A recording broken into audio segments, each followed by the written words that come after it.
Hi നമസ്കാരം, നിങ്ങളെ സ്വന്തം അളിയൻ വീണ്ടും വന്നിട്ടുണ്ട്. ഇന്ന് ഒരു ജ്യൂസ് അടിക്കാനുള്ള വകുപ്പ് നമ്മുടെ പറമ്പിൽ നിന്ന് കിട്ടുമെന്ന് നോക്കാൻ വേണ്ടിയാണ്. എന്ന് പറഞ്ഞാൽ വേനലൊക്കെ ആയപ്പോൾ അളിയൻ്റെ മസിലൊക്കെ ഒന്ന് ചെറുതായി. അതുകൊണ്ട് മസിലൊന്ന് വെക്കാൻ വേണ്ടി അളിയൻ കുറച്ച് ഫ്രൂട്ട്സ് ഒക്കെ പറിക്കാൻ പോവാണ്. ബാ, നമുക്ക് ഒരുമിച്ച് പോവാം. പപ്പായ ആയിട്ടില്ല. റെഡ് ലേഡി ഇനത്തിൽപ്പെട്ട ഒരു പപ്പായാണ് അളിയൻ മരിച്ചിട്ടുള്ളത്. അതുകൊണ്ട് നല്ലൊരു കരിമ്പ് നിൽക്കുകയാണ്.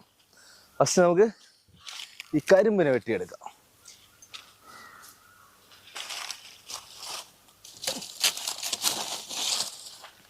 കണ്ടോ,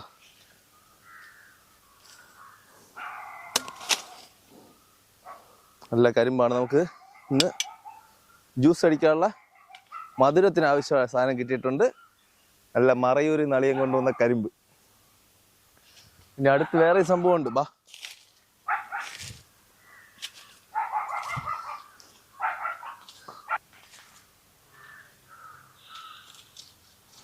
ആയിട്ടില്ല. നിങ്ങൾക്ക് ഈ പേര ഓർമ്മയുണ്ട?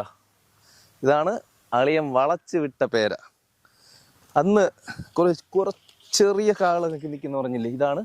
കണ്ടോ, ഇന്ന് നല്ല രീതിയിൽ സൈസായിട്ടുണ്ട് പേരയ്ക്ക. അതുപോലെ തന്നെ ഇത് മാത്രമല്ല, ഇതിവിടെ കണ്ടോ, വേണ്ട നല്ല നല്ല മുഴുത്ത പേരയ്ക്ക. വേണ്ട, അളിയൻ്റെ കയ്യെക്കാട്ടി സൈസ് ഉണ്ട്. അതുപോലെ ഇതാ നിൽക്കുന്നു, നല്ല സൈസുള്ള ഒരു പേരയ്ക്ക വേറെ ഒന്ന്. നമുക്ക് എന്തായാലും ഇതിൽ നിന്നൊരു പേരയ്ക്ക പൊട്ടിക്കാം.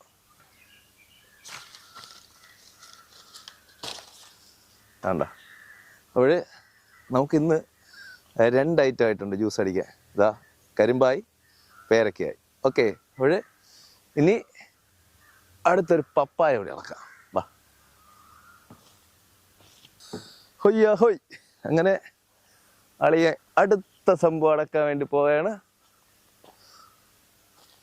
വേണ്ട, നല്ല പപ്പായ.